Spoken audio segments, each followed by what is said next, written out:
And then the most central, deepest, most frozen circle of hell, in my opinion, is reserved for games that explicitly lie to you about what's going on, with no real way for you to figure this out. So the pageant winner for this is XCOM, the XCOM remakes that came out over the past few years, which lie to you about the probabilities. So when you're going to shoot an alien, you line up a shot, and it computes a probability based on distance and amount of cover and all these things. It gives you the probability of how you might hit the alien. So down in the corner, it says you have an 83% chance to hit it all and a 50% chance of a critical hit.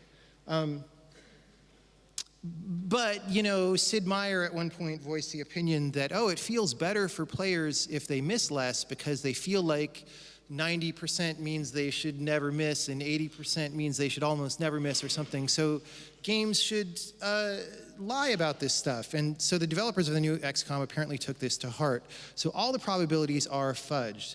And again, I'm going to claim this has a deep, deep conceptual problem that prevents, well, I use the word deep too many times, but it prevents the game from being as deep an experience as it could, which is the following thing. It's claiming to be a tactics game, right?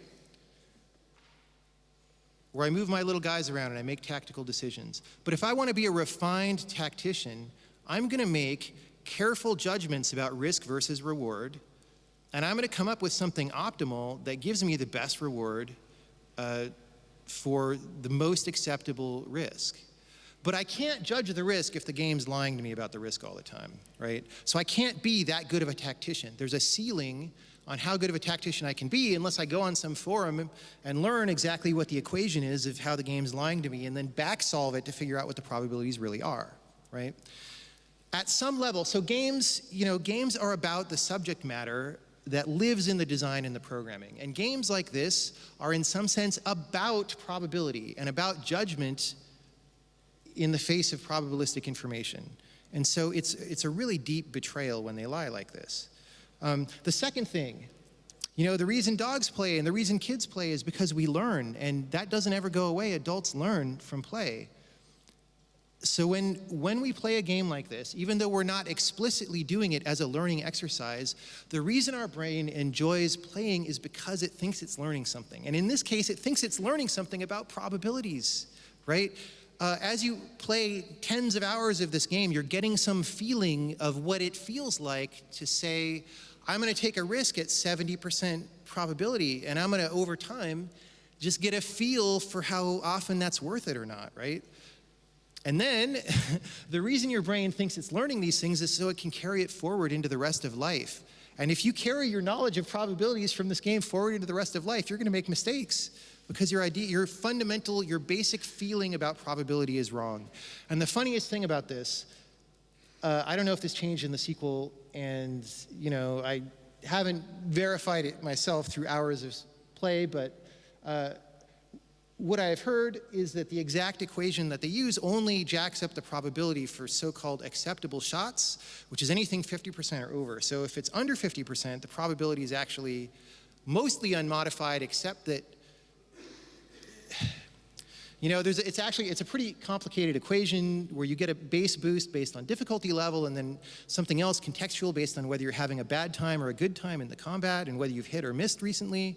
So that's some DDA happening. But the upshot is anything 49% or below is mostly right, and anything 50% or above is mostly wrong. So probabilities between about 50 and 60% pretty much don't exist. There's like a giant hole there, right? So if you play this game a lot of the time, your brain is going to get the impression that 49% is bad and 50% is pretty good, right? Because whenever it says 50%, that's all right. And whenever it says 49%, you probably have a bad outcome. And your brain may latch onto that because that seems like a pattern that makes sense, right? But it doesn't make sense at all. It's really deeply wrong. 49 and 50% are not really different from each other at all. And so you can be doing damage to people when you design and implement and build art for games like this. Thanks, game. Thanks, game. Good night, everybody. I'm not playing this game anymore. Like, seriously. Seriously, that one right there, was that 1 in 27 or 1 in 81? 1 in 27? Just that. Although, to be fair, when you don't have that many cards yet, it's not as bad as it is later in the game. Like, it's actually kind of not the, but like this whole thing of putting it in the cauldron and getting the same, that has happened so much tonight. It is not possible. The random number generator is either broken or it's Sid Meiered. Okay, I'm leaning towards Sid Meiered. Actually, I'm leaning towards Sid Meiered and broken. Like, he's tried to Sid Meier it and it's got bugs. There's no possible way. Like, we're talking like 1 in 10 thousandths to be as unlucky as I was. It's banana. I mean, of course you're going to have that happen sometimes, right? You're going to have it happen 1 in 6 times. Yeah, I mean, here's the thing is, because the tutorials were juiced and because I've been so unlucky, I kind of don't believe that it's really random anymore. And because I don't trust the game anymore, I don't want to play it. If I trusted it, like, I don't know how the game could regain trust. Maybe I'd play again and it seems better, but I know what random numbers feel like. Did you hear Sid Meiered? Yes. Okay, Sid Meiered is not a reference to the Gandhi bug.